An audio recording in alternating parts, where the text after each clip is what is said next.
On Father's Day, I opened my front door to find a beautifully wrapped gift from my daughter Clara. Her sweet note reading, "Happy Father's Day. Dad, hope you love this." But when a chilling hiss slithered from inside my blood, froze my own flesh, and blood had sent me a venomous snake, unmasking a betrayal so twisted it'll make your skin crawl. Does this gut-wrenching twist leave you reeling like it did me? Smash that like button, share this story with everyone you know, and subscribe to uncover the shocking truth behind my daughter's betrayal. I'm Edward Harper, just a regular 66-year-old guy sipping cold coffee on my porch when a strange car slowed by our suburban house, too slow for my liking. It's Father's Day morning, and I'm trying to enjoy the sun filtering through Margaret's herb garden newspaper, open to the sports section, but I'm not reading a damn word. My mind's stuck on my daughter Clara and her husband Daniel, who've been bleeding me dry with their money troubles. Last month, Clara swore she needed cash for Liam's doctor bill, but I found out it went to Daniel's poker game. I keep thinking, how did it come to this? Me, a guy who worked 40 years at the factory, missing dinners and vacations just to give Clara a good life, now wondering if I'll ever get a moment's peace. Margaret's in the kitchen humming our old wedding song, her smile still making my heart skip after 38 years. She steps out, squeezes my hand, and teases, "Hey, old man, it's your day. Stop brooding." But her voice cracks slightly as she adds, "I keep hoping Clara will come back to us, Ed." She reminds me of that night we snuck out to the lake on our 10th anniversary, laughing like kids. It's these moments that keep us strong, a reminder we built something worth protecting. But Clara's calls for cash, rent car payments. Daniel's gambling debts are like a dark cloud over us. Then my phone buzzes, snapping me out of it. A text from an unknown number. "Happy Father's Day, Dad. A special gift is on its way." My stomach twists. I want to believe it's Clara, maybe trying to make things right, but the words feel cold, like a stranger's voice. What kind of gift? I think, my unease growing. Margaret sees my face and frowns. "What's wrong, Ed?" she asks, her eyes lingering on the screen. "Probably just a friend pulling your leg," she says, but her grip tightens, and I know she's as unsettled as I am. I take a deep breath, push the phone away, and grab her hand. "You're right," I say, forcing a grin. "Let's make today count. I want to focus on us, on this life we've carved out together, not let Clara's chaos ruin it." But that text sticks with me like a splinter I can't pull out. Little did I know Clara was about to storm back into our lives, ready to tear everything apart, with a betrayal so twisted it'd change us forever. The evening before Father's Day, I'm still rattled by that creepy text about a special gift sitting in our cozy living room, trying to shake the unease from my bones. The doorbell jolts me like a fire alarm, Clara and Daniel showing up unannounced, their faces tight with that desperate look I've seen too many times. I figured they'd come begging again, but I didn't expect things to spiral so fast. Clara, my only daughter, who I raised with every ounce of love I had, storms in with Daniel right behind her, his smirk sharp as a knife. I catch him whispering something in her ear, and her eyes harden like he's the one pulling the strings. How did my little girl get here? I keep thinking, my heart heavy with a mix of love and dread. Clara doesn't waste a second. "Dad, we need 50 grand, she says, her voice cold, like I'm a loan officer, not her father. Daniel's in deep with some gambling debts, and we're drowning. Her new designer bag glints under the lamp. Funny how drowning comes with a price tag like that. I lean back, my old joints creaking, and say, Clara, I've bailed you out for years. Rent car payments, your so-called emergencies. I sold my Mustang to cover your wedding. My retirement's not your personal ATM. Her face twists red with fury. You're hoarding money while your grandkids go without. She snaps. You're so selfish. That word selfish hits like a sledgehammer. Selfish. After 40 years of overtime shifts, misdeed birthdays, and scraping by to give her everything. Then she goes for the jugular. If you don't help, you can forget seeing Sophie and Liam again. Margaret's in the doorway, clutching a dish towel, her eyes wide, with that mother's hope that's fading fast. Clara, honey, let's calm down, she says, her voice shaking but gentle. But Clara's rage is a runaway train. She grabs the porcelain coffee mug from our 20th anniversary off the table and hurls it to the floor.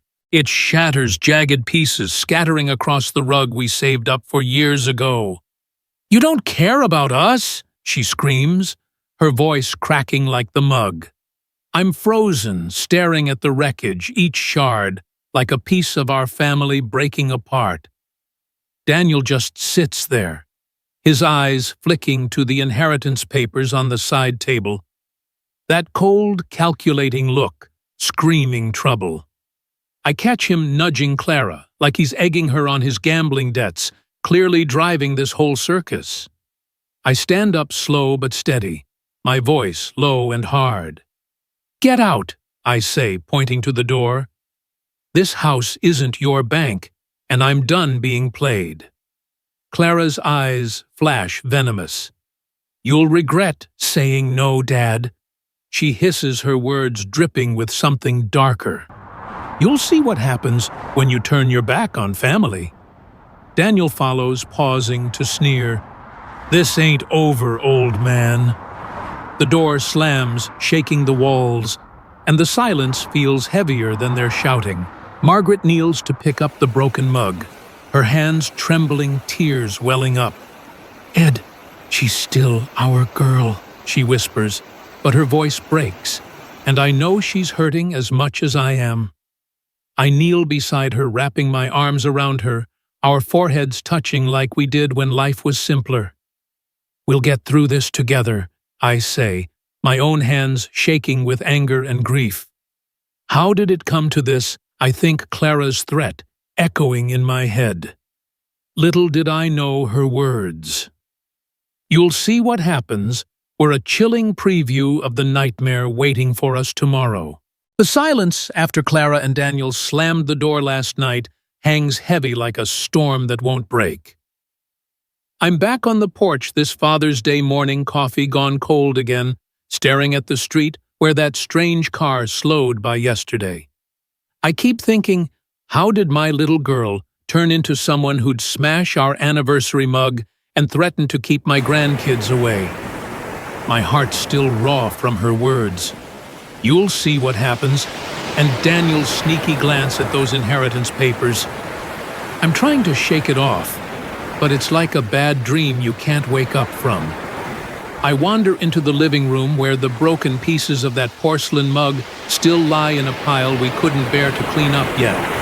My eyes drift to the family photo on the mantel, a faded snapshot of Clara at 8, gap-toothed and grinning, sitting on my shoulders at a camping trip. I can still feel her little hands clutching my hair, giggling as I chased away a tiny snake that slithered too close to our tent. You're my hero, Daddy, she'd said, and I promised I'd always keep her safe. I thought that's what fathers did, you know. Bust their backs work, double shifts, give up their dreams so their kids could have everything. But now that Clara feels like a ghost, replaced by someone I don't recognize. I reach for the photo, and that's when I see it. It's face down, the silver frame glinting under the morning light. My gut twists. Did it fall during Clara's tantrum? I pick it up, and there's a smudged fingerprint on the frame too big to be Margaret's. Who the hell did this? I wonder, my pulse picking up. Clara Daniel. Someone else, messing with us. Margaret comes in her apron dusted with flour from making her Sunday pancakes and sees my face. "Ed, what's wrong?" she asks, her voice soft but tight. I show her the photo, the fingerprint. "This wasn't an accident," I say, my voice low. She touches the frame, her fingers trembling, and whispers, "Clara wouldn't, would she?" But her eyes, red from last night's tears, tell me she's not so sure anymore. We stand there staring at that damn photo, both of us wrestling with the same question: how did our daughter become this stranger? I think about all the times I gave in paying her rent, covering Daniel's debts, hoping she'd find her way back to the girl we raised. Margaret grabs my hand, her grip firm despite the shake in it. "We can't let this break us," she says, her voice cracking but strong. I nod, swallowing the lump in my throat, and set the photo upright again. No way I'm letting Clara, or whoever did this, tear down what we've built, I tell myself. I'm done being pushed around. But as I place that photo back on the mantel, a chill runs through me. Clara's threat.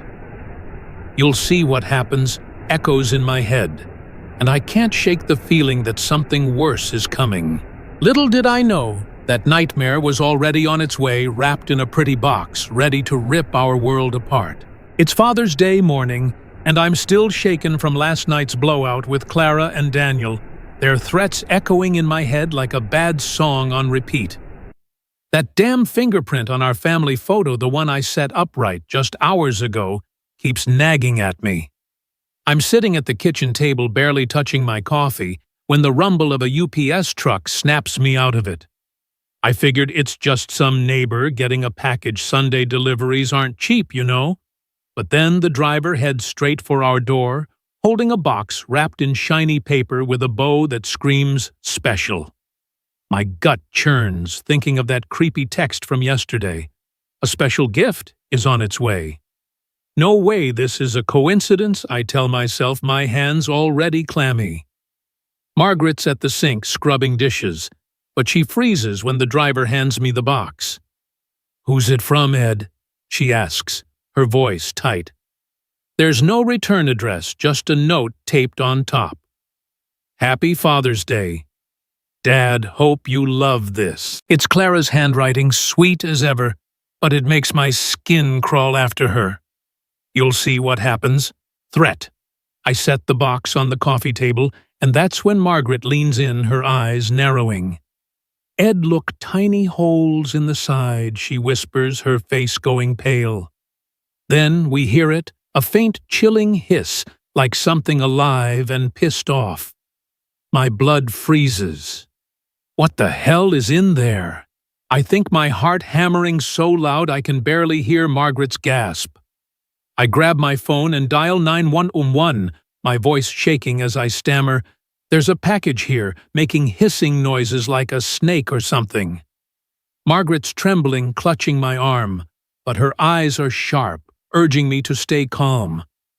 The cops and animal control show up fast, their boots heavy on our porch. A guy in a uniform, Mike, carefully slices the box open, and I swear my heart stops. It's a damn rattlesnake, coiled and ready to strike, its eyes glinting like it knows something we don't. Mike traps it in a carrier cool as ice and says, "This wasn't random. Someone paid big bucks for a venomous snake like this, chosen carefully." His words hit like a gut punch. Who'd do this on Father's Day, I keep thinking. But deep down, Clara's face flashes in my mind. Her rage. Her threat, that damn note in her handwriting. Margaret's still shaking, but she locks eyes with me, her grip on my arm steady now. "We're okay, Ed," she says, her voice low but fierce, like she's willing us to hold it together. I nod, trying to swallow the panic, but I can't shake the thought of Clara. Did she really do this? My own daughter, who I carried on my shoulders, who I promised to protect. The idea feels like a knife twisting in my chest. But I can't ignore it. Not after last night. Not after that fingerprint. I'm torn between fear and fury, wanting to believe it's someone else, anyone else, but the pieces are starting to fit. I pull out my phone and call Tom Reynolds, my old buddy, who used to be a detective. "Tom, I need your help," I say, my voice steadier than I feel. "Someone sent us a snake. A damn rattlesnake. I need to know who." Margaret nods, her eyes still locked on mine, giving me the strength to keep going. Little did I know, this was just the start of a nightmare that'd unravel everything I thought I knew about my family. The rattlesnake's hiss still echoes in my head like a nightmare I can't shake. It's barely an hour since the animal control guy hauled that damn snake out of our living room, and I'm pacing the kitchen coffee, untouched, my hands still shaky from the scare. Margaret's sitting at the table, her face pale, but her eyes steady, like she's holding us both together. I keep thinking, who the hell sends a venomous snake to their own parents? That note in Clara's handwriting. "Happy Father's Day. Dad, hope you love this," is burned into my brain. But I don't want to believe it's her. Not my Clara, the little girl I carried on my shoulders. But her threat last night. "You'll see what happens," keeps clawing at me, and I'm starting to wonder if I ever really knew her. Tom Reynolds, my old buddy from his detective days, shows up with that no-nonsense look he's had since we were kids. He's poking around the coffee table where the box sat, inspecting the wrapping like it's a crime scene. "Ed, this wasn't cheap," he says, holding up a torn piece of the shipping label. He pulls out his phone, taps a few times, and his face tightens. "Found something. Your credit card's got a charge from Serpent's Den, some exotic pet shop. $200 3 weeks ago." My stomach drops. I remember Clara borrowing my phone last month, saying she needed to set up an app for some bill payment. I thought nothing of it, figured she'd forgotten to log out. But now... Did she use my own card to buy that snake? I think my heart's sinking like a stone. I try to push the thought away, grasping at straws. "Could be Henry Larson," I say, my voice hoarse. "That jerk next door's been pissed about our fence line for years. Maybe he's pulling some sick prank." Tom shakes his head, his eyes sharp. "Ed, a guy like Henry might slash your tires, but a venomous snake. That's not a prank, it's personal." This took planning. His words hit hard, and I feel the ground shifting under me. Clara's face keeps flashing in my mind, her rage, that designer bag Daniel's smirk. But I don't want to say it out loud, not yet. Not when it feels like admitting my own daughter could hate me this much. Margaret's been quiet, her hands twisting a dish towel. She reaches for my arm, her grip firm despite the tremble. "Ed, we'll get through this," she says, her voice soft but fierce, like she's willing us to stay strong. Her eyes are red, and I know she's thinking the same thing I am. Clara's changed, but we're too stubborn to let it break us. I nod, trying to keep my face steady for her, but inside, I'm a mess. How could Clara do this? I keep asking myself, torn between the little girl I raised and the stranger who smashed our anniversary mug. Then my phone rings a number I don't know. I answer, and a slick voice says, "Mr. Harper, I'm with Grayson Law Firm. We need you to schedule a mental competency test to ensure your estate plans are valid." My blood runs cold. "Mental competency," I stammer. "Who hired you?" The guy dodges, saying it's routine for someone your age. I hang up my hands, shaking worse than before. What the hell is going on? I think, my mind racing. Is this tied to the snake? To Clara? To those damn inheritance papers Daniel was eyeing? I look at Tom, who's already jotting notes. "We need to dig deeper," I say, my voice steadier than I feel. I don't care how much it hurts. I need the truth. Margaret squeezes my hand. Her eyes locked on mine, giving me the strength to keep going. Little did I know, the truth was about to hit like a freight train, unraveling everything I thought I knew about my family. I'm still reeling from that damn rattlesnake and the shady lawyer's call about a mental competency test, my head spinning like a top. It's mid-morning now, and Tom Reynolds is hunched over his laptop at our kitchen table, his old detective instincts kicking in. Margaret's brewing coffee, her hands steady but her eyes darting to me every few seconds, like she's afraid I'll crack under the weight of it all.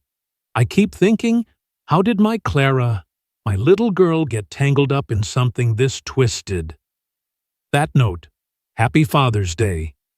Dad, hope you love this, and the Serpent's Den, charge on my credit card, are screaming her name. But I'm clinging to a shred of hope. It's not her. I mean, who wants to believe their own kid could pull something this low? Tom looks up, his face grim. Ed. I got something, he says, turning his laptop to show me an email he hacked into. Don't ask me how the guy's still got tricks from his cop days. It's from Daniel to some sleazy lawyer named Grayson, and it's a gut punch. They're plotting to declare me mentally unfit, claiming I've got signs of schizophrenia, to seize control of my estate. Schizophrenia. Me, the guy who's been balancing checkbooks and mowing the lawn for 40 years. My blood boils. But then I see the kicker, Daniel wrote. If the snake doesn't shake him up, we've got a backup plan. Backup plan? I think my heart pounding like a jackhammer. This isn't just a sick prank. It's a calculated move to break me. I grab my phone, hands shaking, and call Clara. I need to hear her voice to know if she's really this far gone. Clara, what do you know about that Father's Day gift? I ask, my voice tight. She pauses too long, then snaps, What are you talking about, Dad? You're losing it. But before I can push, I hear it. Daniel's laugh in the background, that smug, taunting chuckle, like he's loving every second of this. It's like a knife to the gut, confirming what I didn't want to face my own daughter. Sent that snake and Daniel's pulling the strings. Clara. How could you? I choke out. But she hangs up, leaving me staring at a dead line. Little did I know, everything was about to change in a heartbeat. Margaret's beside me now, her hand on my shoulder, tears streaming down her face. Ed, she's not our Clara anymore, she whispers, her voice breaking. I can see the pain in her eyes, the kind only a mother feels when her kid's gone off the rails. Tom fills in the blanks. Clara's drowning in debt, credit cards, loans, Daniel's gambling. He's been pushing her to lean on you. And when you said no, they went all in on this. His words hit like a freight train. Clara's not just desperate. She's been manipulated by Daniel, but she still chose to hurt us. The betrayal cuts deeper than I thought possible, like losing her all over again. I'm torn between rage and heartbreak. My fists clenched so tight my knuckles are white. I think about Sophie and Liam, my grandkids caught in the middle of their parents' mess. How could she drag them into this? I wonder, fury bubbling up. Margaret wipes her tears, her grip tightening. We can't let them win, Ed, she says, her voice fierce despite the tremble. We've faced worse together. Remember that flood in '92? We rebuilt then, and we'll do it now. Her words pull me back, reminding me of the life we've fought for, the love that's kept us standing. I turn to Tom, my voice steady despite the storm inside. Dig deeper, I tell him. I need every dirty detail. Then I head to my office, pull up my bank's website, and start cutting Clara off, canceling her access to my credit card, stopping the automatic payments for her rent, her car, her damn gym membership. Each click feels like a brick in a wall I'm building to protect us. No more. I think my anger fueling me. I'm done letting Clara and Daniel play us like pawns. Margaret stands in the doorway, nodding her eyes full of quiet strength. Little did I know, this was just the beginning of a fight that'd test everything we've got. I'm sitting in the living room, my coffee cold as usual, still reeling from the bombshell Tom dropped about Clara and Daniel's plan to declare me nuts and steal my estate. That damn rattlesnake, Clara's handwriting on that note? Daniel's smug laugh, it's all spinning in my head like a bad movie I can't pause. I keep thinking, how did my little girl sink so low? Margaret's across from me, her eyes red from crying over Clara's betrayal, but she's holding it together like she always does. We're both trying to make sense of this mess, but it's like trying to fix a busted engine with no tools. I'm so mad I could punch a wall, but deep down it's the hurt that's killing me knowing my own daughter could do this to us. Margaret gets up to check the mailbox more to keep busy than anything else. She comes back with a small envelope, her hands trembling as she opens it. Ed, it's from Sophie, she says, her voice catching. It's a letter in my granddaughter's messy 8-year-old scrawl, with a crayon drawing of our family. Me, Margaret, Clara, little Liam, and Sophie all holding hands under a big sun. My heart aches just looking at it. Sophie writes, Dear Grandpa and Grandma, I miss you so much. Can I come visit soon? I love you. It's like a warm hug from miles away, and for a moment I can almost hear her giggling like she did last summer in our backyard. But then Margaret reads the last line. Her voice breaking mom says, You're gonna give us a big gift soon. My stomach twists. What the hell? I think my hand's gripping the letter. Is Clara using Sophie to get to me? That line, a big gift, hits like a slap. It's no coincidence, not after that, Snake and Clara's you'll see what happens threat. I look at Margaret, and her tears are falling now silent but heavy. She's using our grandkids, Ed, she whispers, her voice raw with pain. How could she drag Sophie into this? I'm gutted, picturing Sophie's innocent smile while Clara feeds her lies to keep the money flowing. I keep thinking I raised Clara to be better than this, but now she's turned my grandkids into pawns in her game, and it's like a knife twisting deeper. I'm torn between wanting to scream and wanting to hold on to the memory of the Clara who used to draw pictures just like this one. Margaret sets the letter down, her hands shaking, and wraps her arms around me. We have to protect them, Ed, she says, her voice fierce despite the tears. Sophie and Liam, they don't deserve this. Her words hit me hard, reminding me of the night we stayed up late, promising each other we'd always put family first. I nod my throat tight, feeling her strength pulling me through the fog of hurt. She's right, I think. Clara might have crossed a line, but I'll be damned if I let her mess with Sophie and Liam's future. This isn't just about us anymore. It's about making sure those kids have a shot at something better than their parents' mistakes. I grab my phone and call Laura Bennett, our lawyer who's been with us through thick and thin. Laura, I need to set up a trust for Sophie and Liam.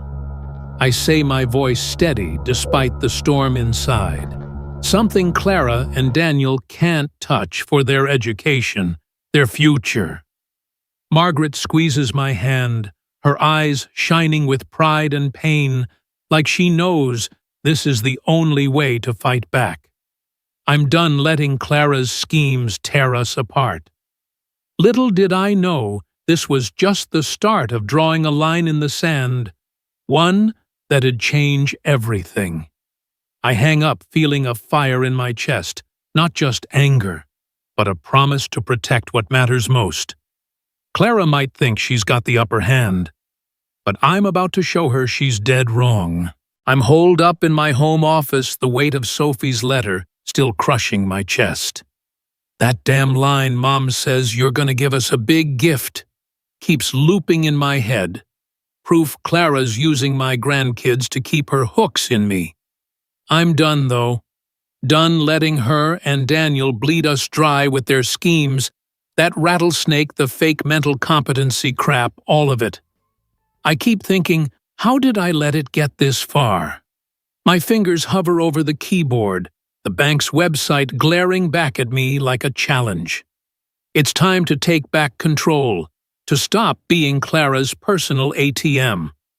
But my heart's pounding, torn between the pain of cutting her off and the fire in my gut to protect what's left of our family. I start clicking each move deliberate.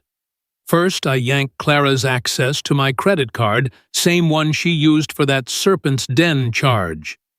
Then I cancel the automatic payments for her rent, her car insurance, even that fancy gym membership she swore was for her mental health. I changed the pins, picking numbers tied to the day Margaret and I got married, something Clara'd never guess. Every click feels like a brick in a wall I'm building between us and her chaos. I flash back to 3 years ago when I sold my '67 Mustang, my pride and joy, to cover Clara's gambling debts. She'd cried, promised it was the last time, swore she'd pay me back. But like always, it was just words, empty as the bank account she ran dry. I was such a fool. I think my jaw tight, realizing I've been enabling her all along, thinking it was love. Margaret slips into the office carrying a mug of coffee, her eyes still red from crying over Sophie's letter. She sets it down, her hand brushing mine, and says, "Ed, you're doing the right thing. Remember our wedding day? We promised to face everything together." Her voice is soft, but steady, like a lifeline, pulling me out of the storm. I look at her, seeing the girl I danced with under the stars 38 years ago, and my resolve hardens. "Yeah, we did," I say, squeezing her hand. "And we're not letting Clara tear that apart." Her smile, small but fierce, gives me the strength to keep going. She's my rock. I think grateful for the woman who's stood by me through every damn mess. I'm almost done when my phone buzzes a text from an unknown number. Cutting us off won't stop us. Dad, my blood runs cold. It's Clara's tone, cold and sharp. But is it her Daniel? Someone else? What the hell are they planning now? I think, my heart racing. I show Margaret, and her face tightens, but she doesn't flinch. "They can't scare us, Ed," she says, her voice like steel.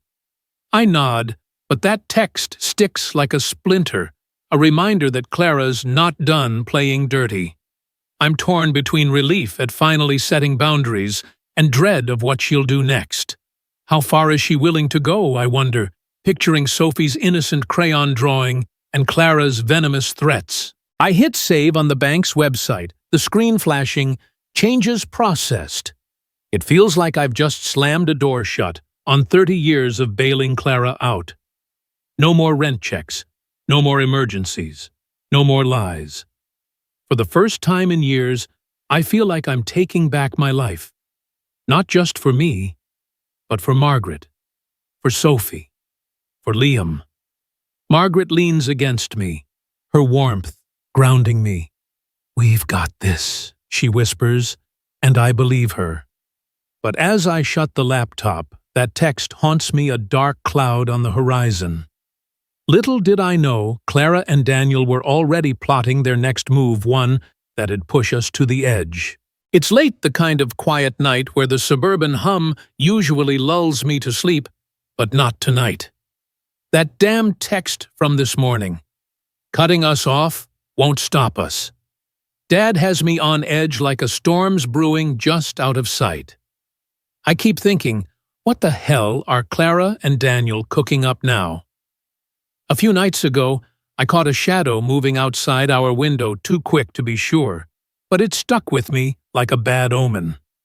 I figured it was just my nerves fried from the rattlesnake and that sleazy lawyer's call, but now I'm not so sure.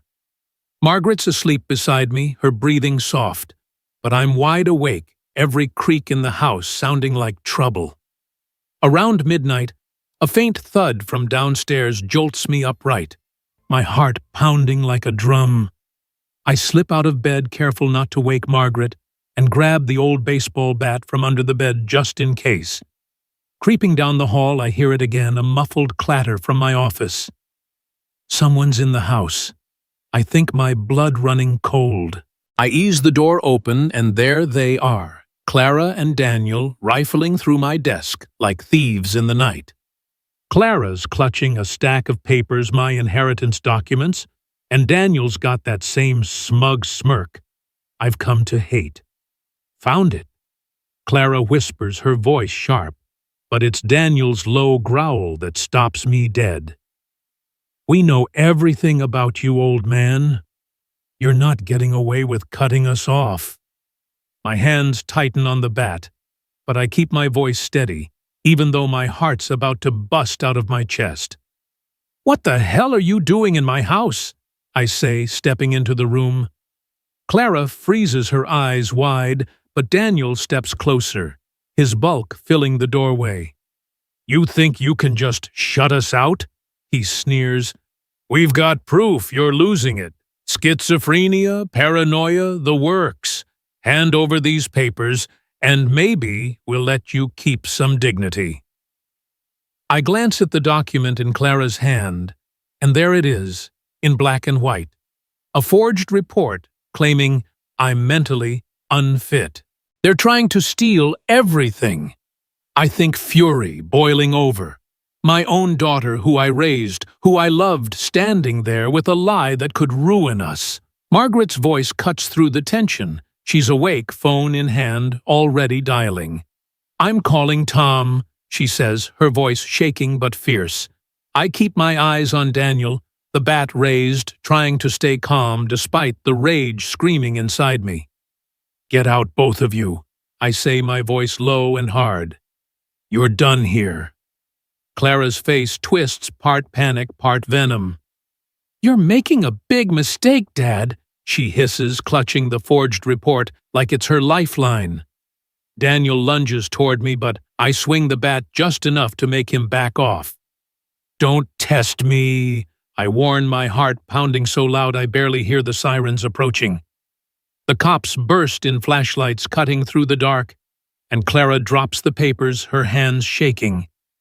This is my house, she cries, but the officer isn't buying it. Breaking and entering isn't a family privilege.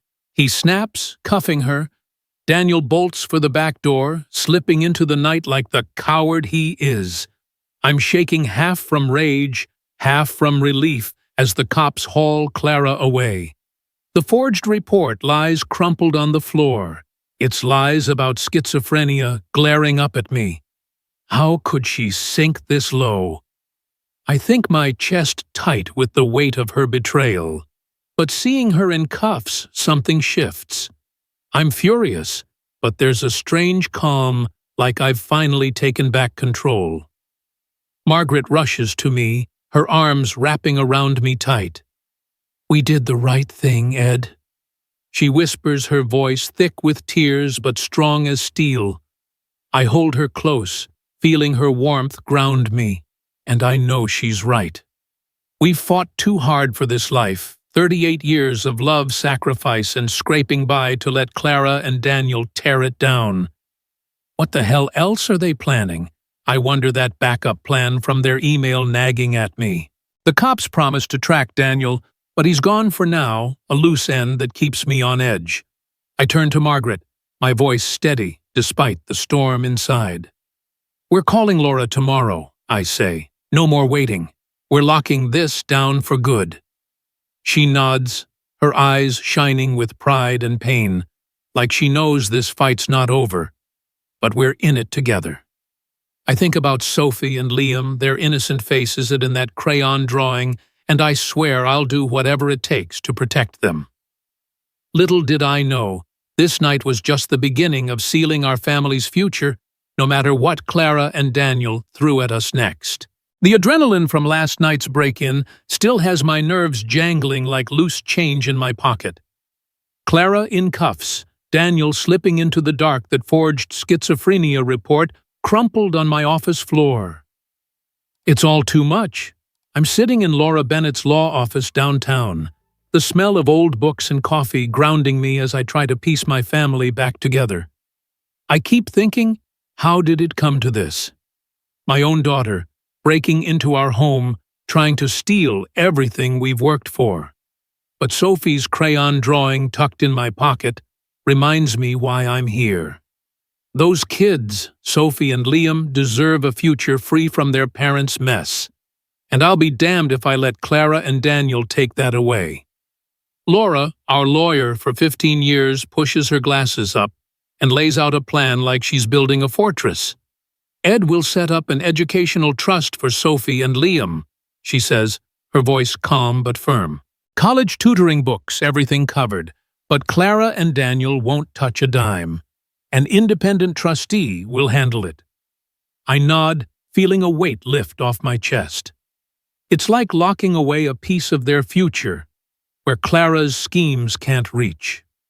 Laura flips through her notes. I'm also filing a restraining order against Clara and Daniel today. Given the break-in and that snake, it'll be approved by tonight. Her words hit like a shot of whiskey, burning but soothing. After 38 years of bailing Clara out, I'm finally drawing a line in the sand. Margaret's beside me, her hand resting on mine, her fingers tracing the same spot she did on our wedding day when we promised to face the world together. Remember that rainy night we danced at our reception? Ed, she says softly, her eyes misty but warm. We swore we'd protect what matters, no matter what.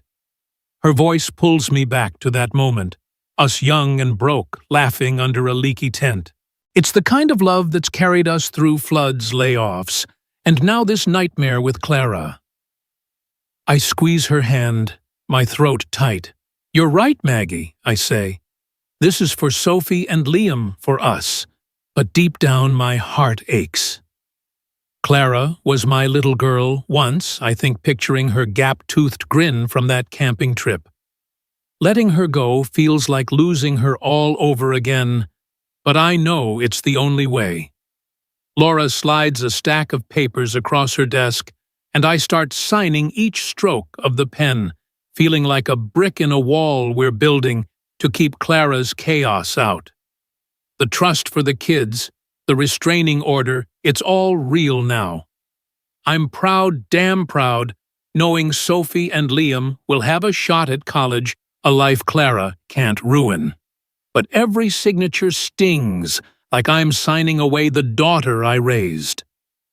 Margaret catches my eye, her smile small but steady, like she knows exactly what's tearing me up inside. We're doing right by them. Ed, she whispers, and her strength keeps me going just like it always has. Then Laura's tone shifts, her brow furrowing. One more thing, she says. I dug into that lawyer Grayson. Turns out Daniel's been in touch with another firm trying to push the mental competency angle. We don't have enough to nail him yet. But he's not done. My stomach twists. What's that snake planning now? I think, the memory of his smirk flashing in my mind. That backup plan from their email feels like a storm cloud hanging over us. Margaret's grip tightens, her eyes sharp. Let him try, she says, her voice fierce. We're not backing down. Her fire lights something in me, pushing back the dread. I sign the last document, the final click of the pen echoing like a gavel. It's done. The trust is set, the restraining orders filed, and Clara and Daniel are out of our lives, at least on paper. I feel a rush of freedom, like I've finally taken back the reins after years of being yanked around. But there's a hollow spot where Clara used to be, a wound that'll take time to heal. Margaret leans against me, her warmth a reminder that we're in this together, just like we've always been.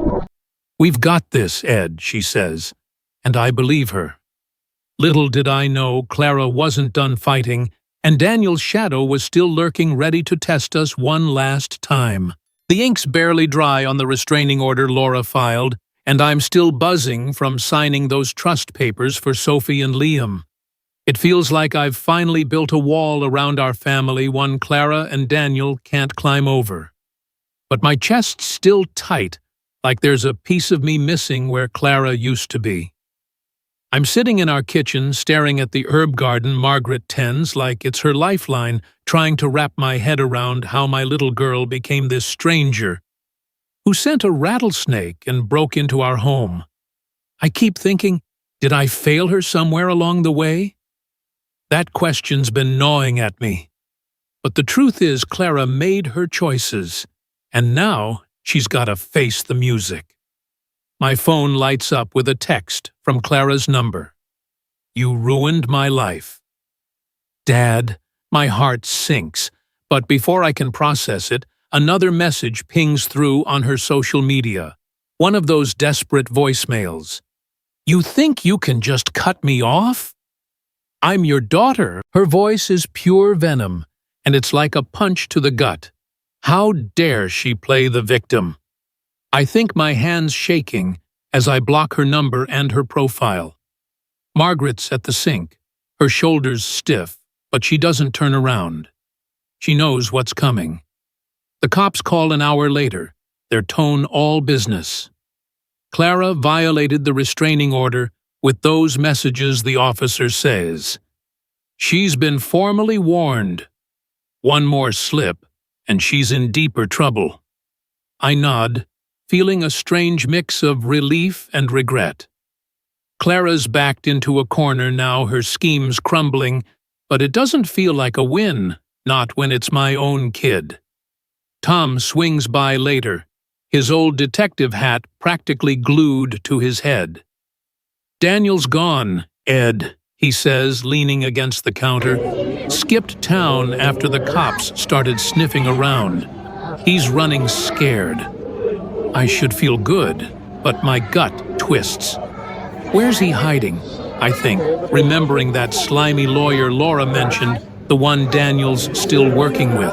As if on cue, my phone rings a number I don't know.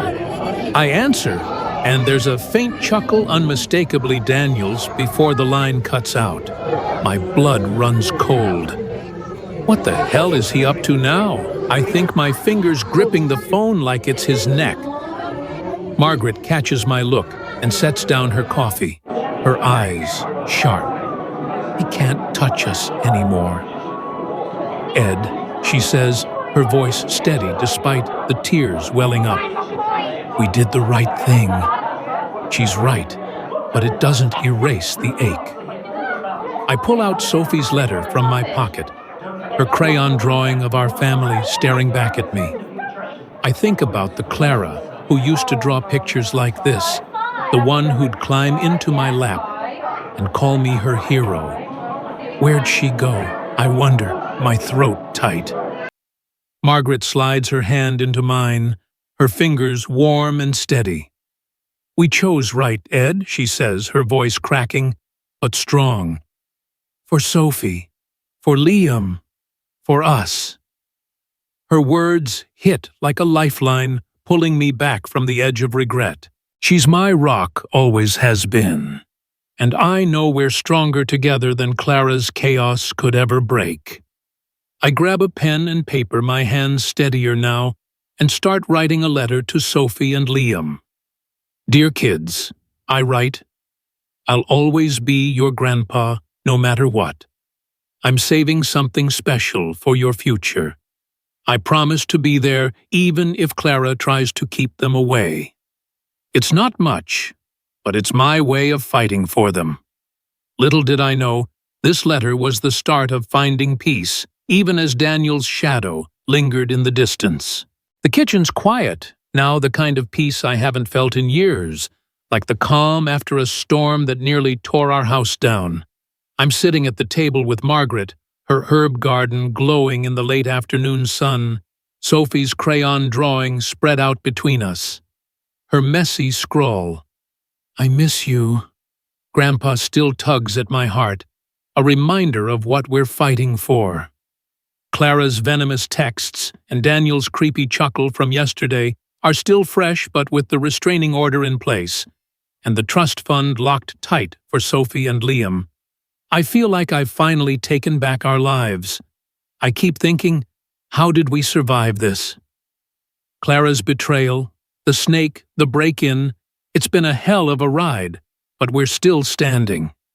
Margaret reaches for my hand, her fingers warm and steady, just like they were 38 years ago when we said our vows under that leaky tent.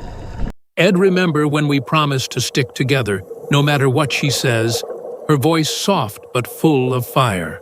Her eyes, still a little red from crying over Clara, shine with pride.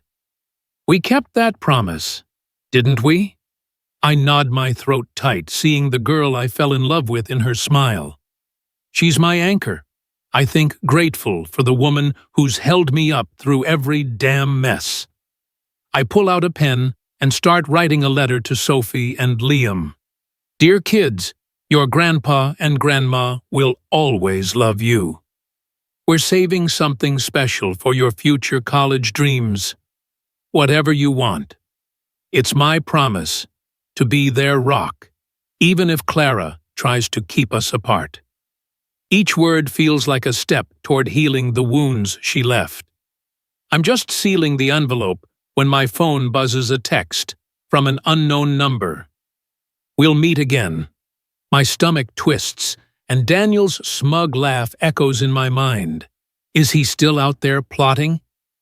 I think a chill creeping up my spine. I show Margaret, and her jaw tightens, but she doesn't flinch. Let him try, Ed, she says, her voice like steel. We've faced worse and come out stronger. Her words settle me, and I realize I'm not scared anymore. Clara's in a corner, Daniel's on the run, and we've got the law on our side. For the first time in years, I feel like I've won not just against their schemes, but for the life we've built for Sophie and Liam's future. I lean back, looking out at the garden, the neighbors' kids riding bikes down the street. The world moving on like it always does. Little did I know, this fight would show me what really matters. I think squeezing Margaret's hand, the pain of losing Clara still lingers like a bruise that'll take time to fade. But I'm at peace, ready for whatever comes next. Margaret catches my eye, her smile full of that quiet strength that's carried us through 38 years. We eat what good, Ed, she says, and I know she's right. We've protected our grandkids, our love, our life. That text might mean trouble down the road, but I'm not backing down. I've got Margaret, and together we're unstoppable.